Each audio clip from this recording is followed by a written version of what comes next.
Bonjour et bienvenue sur TV Land, votre télévision locale pour cette édition du lundi 25 juillet. Nous débuterons cette semaine du côté de Molietz et de sa campagne de sensibilisation J'aime ma plage.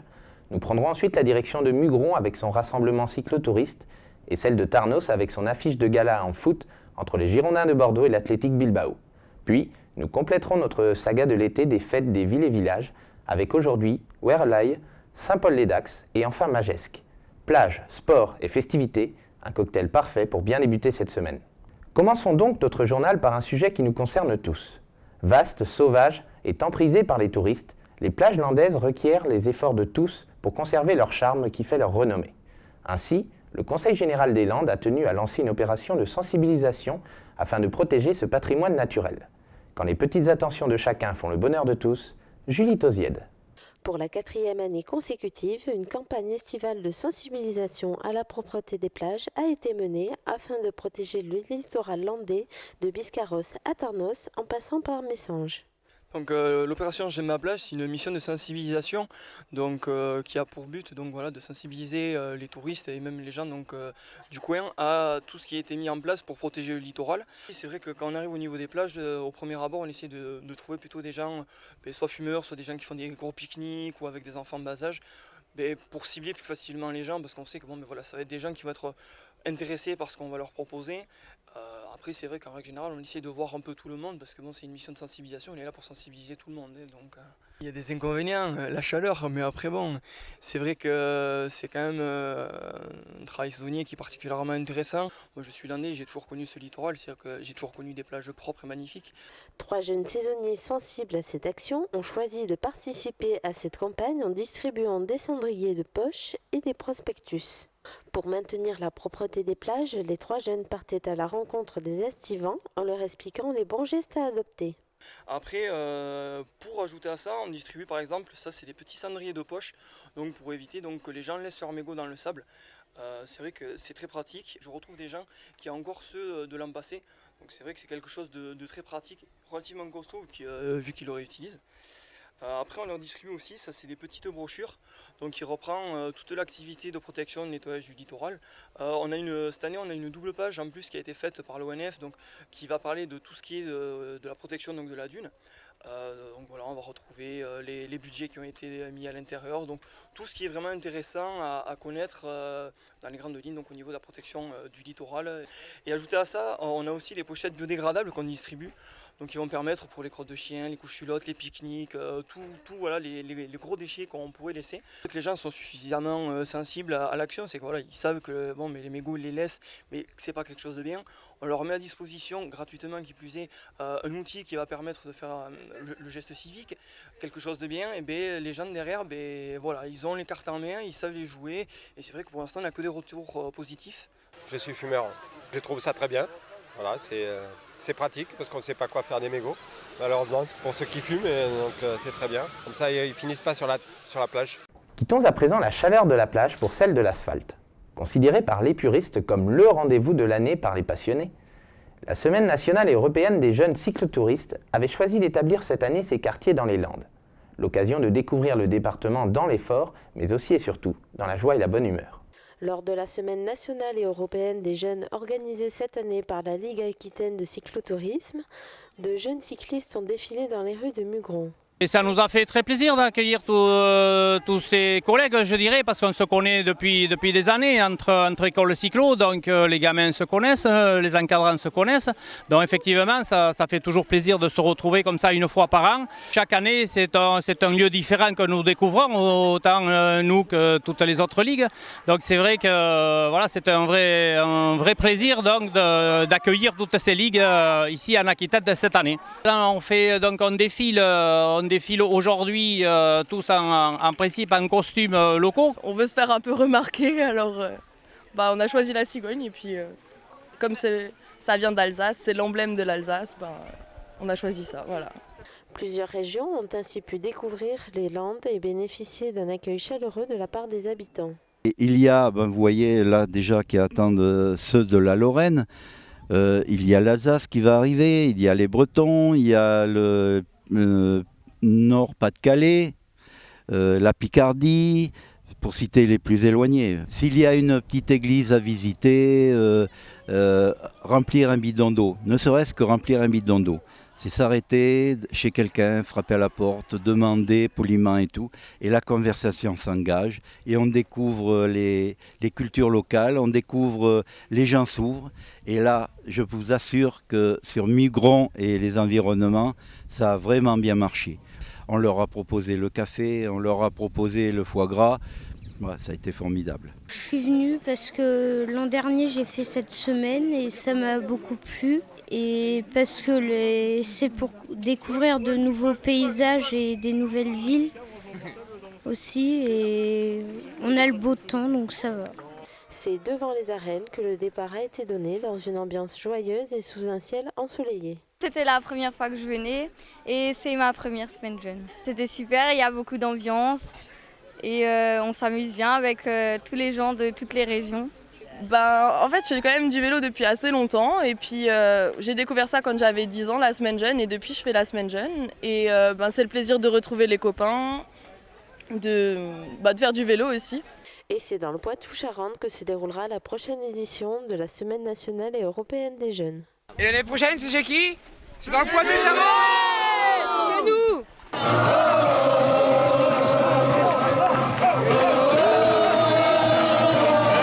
Foot maintenant. Si bon nombre d'amoureux du ballon rond profitent actuellement du court moment entre l'Euro et la reprise pour vaquer à de nouvelles occupations, les professionnels sont quant à eux déjà sur le pont.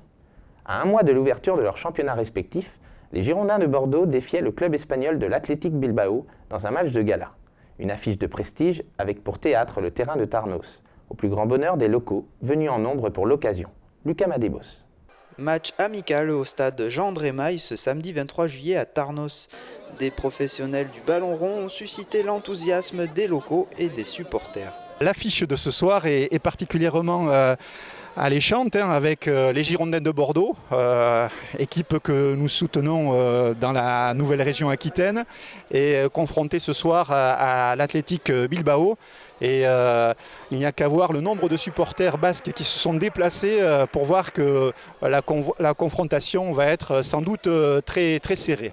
C'est toujours intéressant d'offrir sur la côte ou même à l'intérieur des terres un match de préparation pour les professionnels. Et c'est toujours intéressant, d'autant qu'à Bordeaux, on a du sang frais, notamment au niveau du coach et au niveau du terrain. Donc voilà, c'était de belles équipes. Je pense que pour les deux coachs, c'est l'occasion d'essayer des formules et d'essayer des hommes. Et puis de construire une équipe qui va débuter le championnat dans quelques semaines.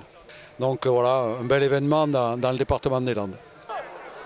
Ces deux équipes se sont alors affrontées sur le sol landais pendant 90 minutes.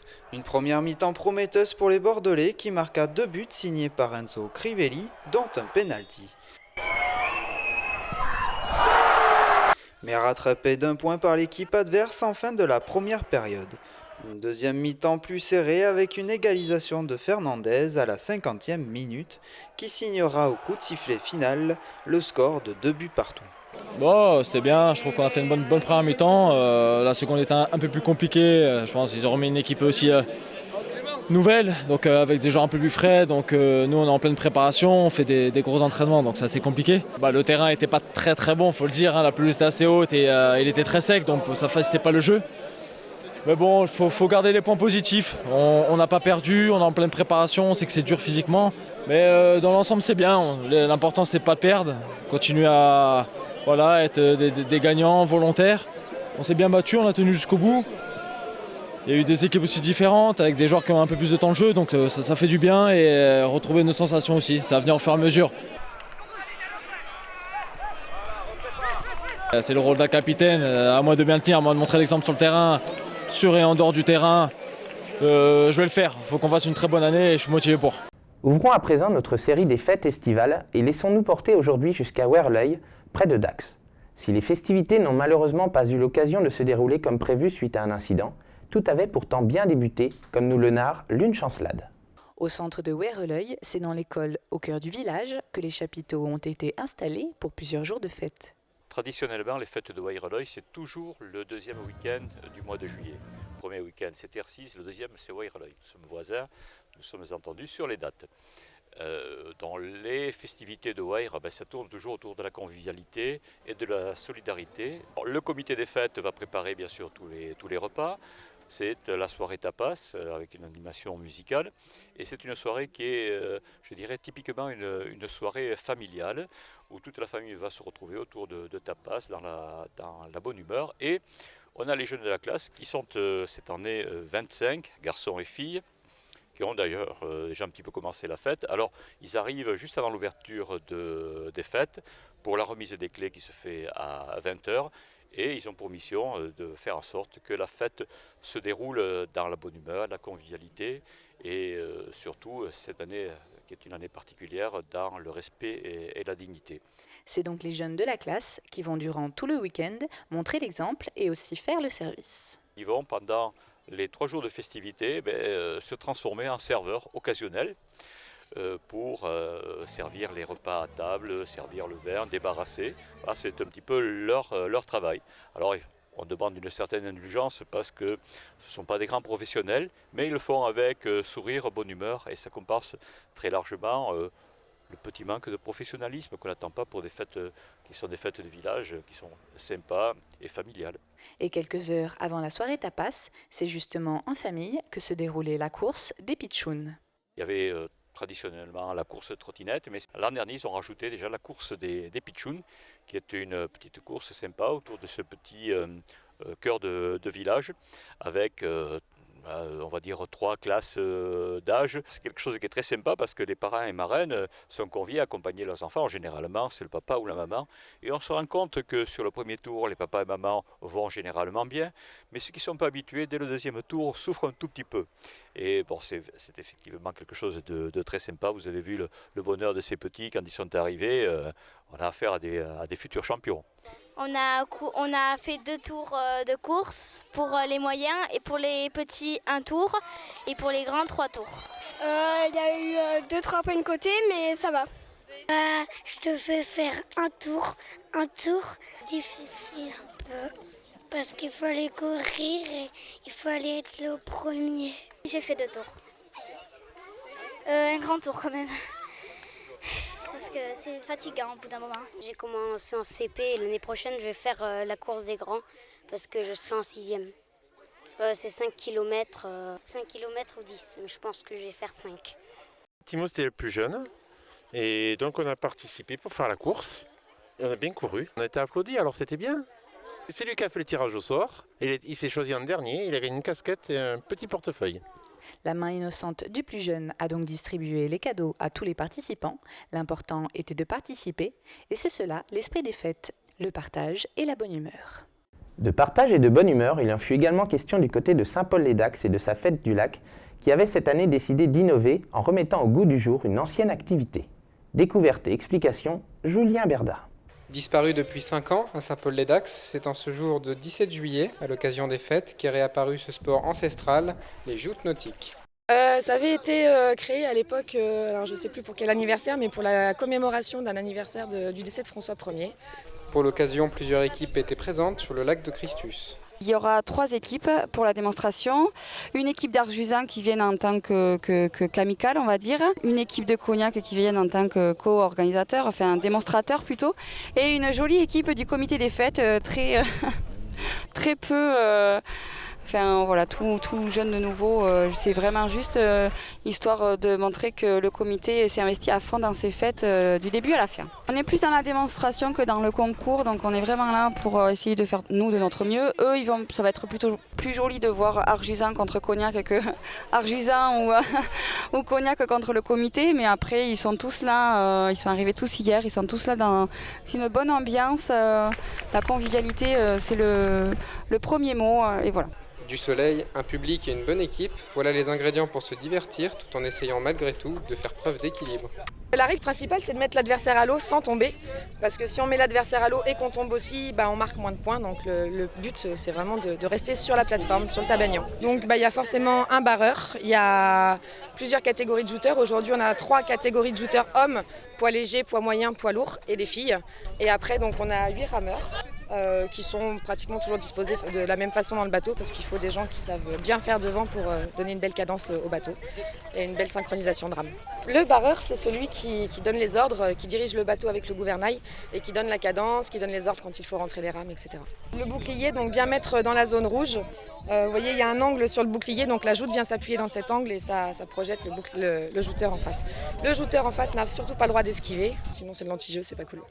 Après, le plus dur, c'est de soulever la joute quand les autres sont en train de ramener. Parce que quand tu n'es pas en stable, tu peux vite faire ça, tu es vite bancal. Donc du coup, quand tu soulèves, tu es concentré, tu bascules un peu, mais non, c'est bien, c'est à faire. Ici, pas vraiment de gagnant ni de perdant, le but est surtout de s'amuser. Quelques retours des participants. Ça s'est plutôt bien passé parce que nous on a fait des beaux assauts, on n'a pas forcément gagné mais on n'est pas là pour compter les points, aujourd'hui on est là surtout pour s'amuser. Moi je suis allé à l'eau 2 fois, j'ai résisté 1 fois, après ils sont fair play, ils tombent en même temps que nous, donc on n'a pas gagné, on n'a pas perdu on va dire. C'est le comité des fêtes, c'était notre équipe, donc on se connaît tous, donc voilà, on s'est tous un peu chambrés les uns les autres, mais c'était que le bon enfant, quoi. On est juste là pour s'éclater et c'est ce qu'on a réussi à faire je pense. Voilà, cette édition est à présent terminée. Merci de nous avoir suivis. Prochain rendez-vous mercredi 27 juillet sur TV Land, votre télévision locale. D'ici là, je vous souhaite de passer une excellente journée. À Magesque, l'ouverture des fêtes se font dans les règles de l'art. Le comité crée chaque année la surprise lors de la remise des clés. Voilà, on essaie depuis qu'on est pu au balcon de la mairie d'essayer de trouver des solutions pour apporter les clés de manière originale. Sont arrivés par les airs la première année, à cheval cette année, l'année dernière, et cette année les clés sont arrivées avec l'aide du karting de Magesque qui nous a amené les clés.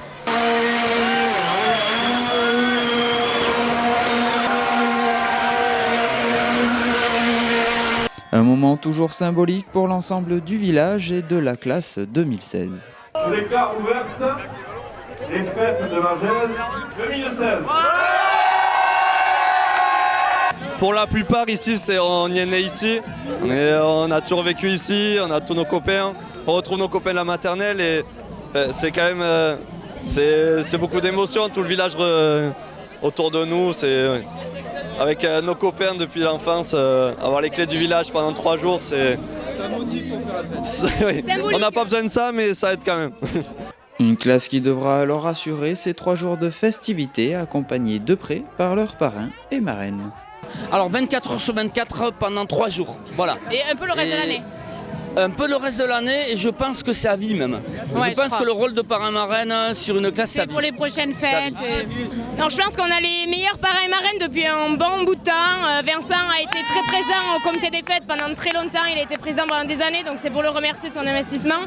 Et Sandrine est pompier volontaire à Magesque et infirmière libérale et elle est beaucoup présente sur Magesque. Donc voilà, c'est vraiment pour les remercier de tout ce qu'ils font sur le village et on les connaît niveau bringue et ils nous concurrencent bien. Donc on peut compter sur eux pendant les fêtes. 3 jours de fête qui offrent aux Magescois un moment de convivialité et de partage sous les couleurs bleu et blanc.